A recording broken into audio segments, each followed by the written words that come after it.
अस्सलाम वालेकुम वरहमतुल्लाहि वबरकातुहू। आज हम देखते हैं 4.2 एक्सरसाइज के जो क्वेश्चन दो हमारे पास रह गए थे। तो चले हम इन दो क्वेश्चंस को देखते हैं। तो लेट्स स्टार्ट। तो देखिए, अगर मैं बात करूं, क्वेश्चन नंबर 5 हमारे पास दिया गया है। यह क्वेश्चन जो है ये आपके जेके बॉस में इंपॉर्टेंट भी है, वैसे पूछा जाता है।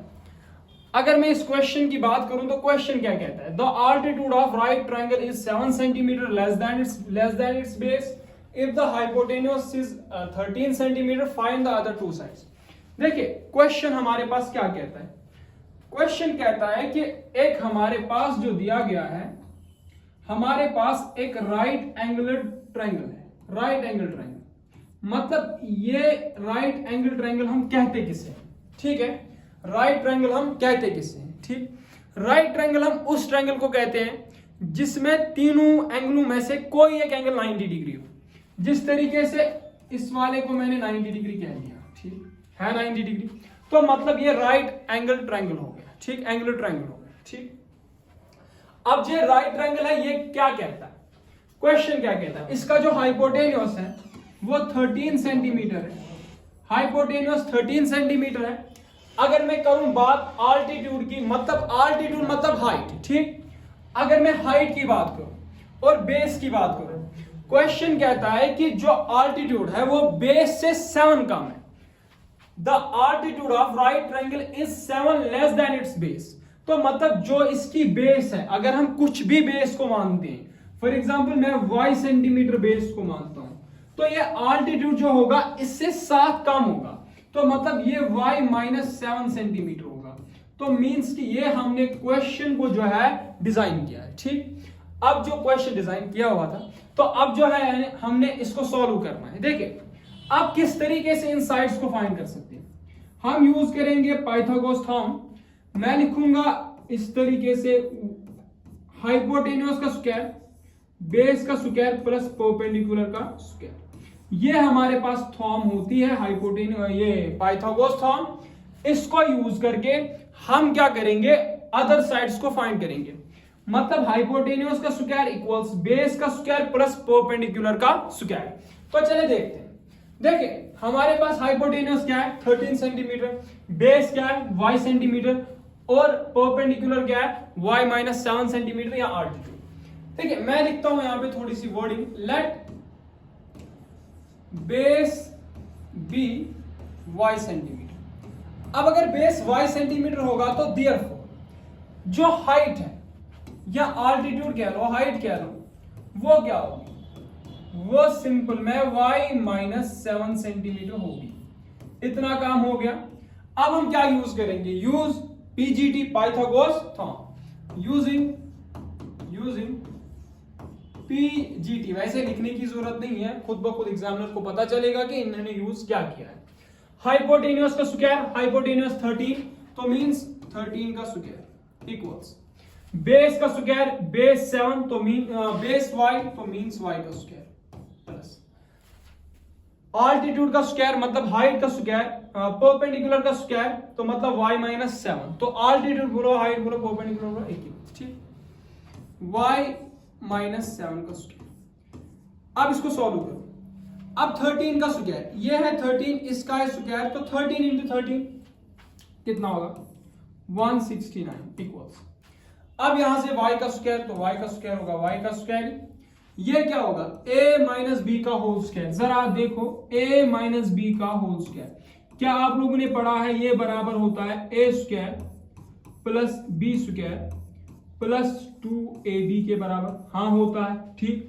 तो मैं क्या लिखूंगा, मैं लिखूंगा a square, oh sorry minus के बराबर, इसको हटा के माइनस, ठीक। तो a स्क्वायर मींस y का स्क्वायर, b स्क्वायर मतलब 7 का स्क्वायर माइनस 2a, a की जगह पे y, b की जगह पे 7।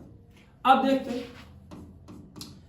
देखिए, एक बात याद रखना, आप इस वाले साइड को इस साइड भी लिख सकते हैं, इस वाले को, मतलब क्या, अगर मैं फॉर एग्जांपल समझाता हूं, मैं लिखता हूं y प्लस 3 इक्वल 7, ठीक है।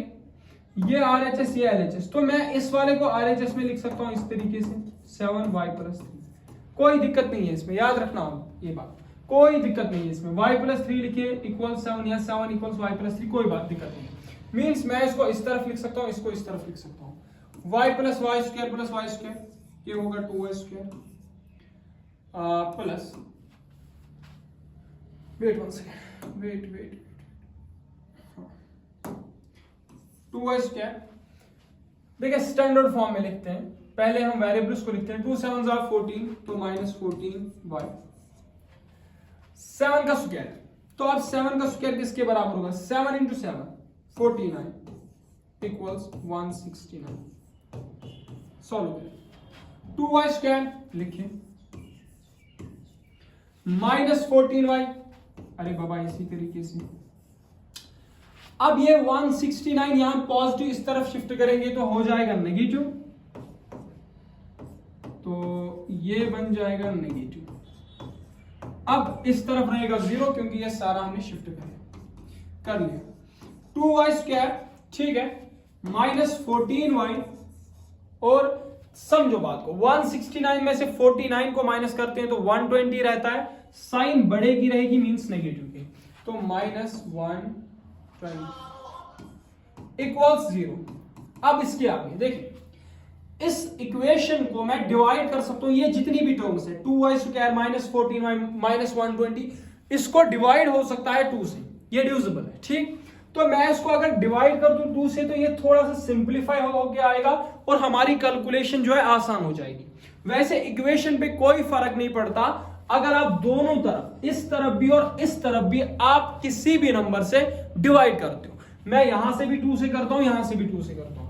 मैं इसको थोड़ा सा मिटा देता हूं यहां पे और आपको मैं इस चीज को समझा देता हूं, ठीक।